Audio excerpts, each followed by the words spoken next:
Teman-teman tahu di tengah dinamika kehidupan umat Islam masa kini muncul dua kutub ekstrim yang sama-sama sangat berbahaya.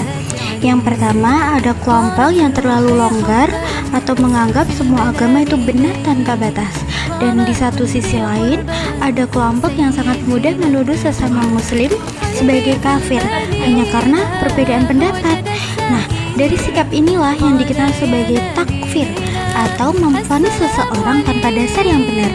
Dan teman-teman tahu, vonis seperti ini bukan perkara yang sepele tahu, membawa dampak besar bukan hanya ke dunia tapi juga ke akhirat.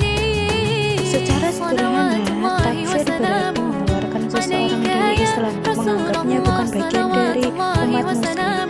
Namun, ketika seseorang sembarangan memvonis takfir, maka seolah ia telah menghalalkan darah dan kehormatan saudaranya sendiri. Ia menganggap orang itu tak perlu disolati, tak boleh dikuburkan di pemakaman muslim, bahkan pernikahannya pun dianggap batal. Bayangkan, satu kata kafir yang dilontarkan dengan mudah bisa memutus tali keluarga, merusak persaudaraan, dan menimbulkan permusuhan. Karena itu, para ulama menegaskan, menuduh kafir tanpa ilmu adalah dosa besar yang berpotensi menghancurkan umat. Nah, salah satu penyebab takfir yang paling sering terjadi adalah kurangnya ilmu dan kedangkalan pemahaman agama. Orang yang ilmunya dangkal tapi berani bicara besar, mudah sekali merasa paling benar. Ia menuduh orang lain sesat, padahal dirinya sendiri belum tentu memahami dalil secara utuh. Ia merasa sedang menegakkan amar ma'ruf nahi munkar, padahal sebenarnya ia sedang memperdalam jurang perpecahan. Sedangkan menurut Syekh Umar Abdullah Kamil, ada 8 hal yang juga wajib diperhatikan sebelum seseorang mengucapkan vonis kafir. Yang pertama, dipastikan dulu kebenaran kabar tentang orang tersebut.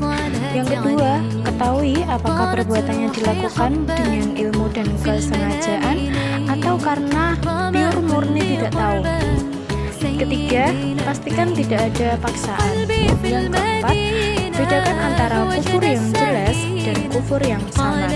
Yang kelima, dan yang terakhir adalah dan yang paling penting, bedakan antara ucapan yang keliru dengan orang yang mengucapkannya. Sebab bisa jadi ia salah ucap, tapi hatinya masih benar. Nah, dari semua penjelasan ini, satu pesan utama yang bisa kita ambil, yaitu tanda lisan dari menuduh kafir sesama muslim.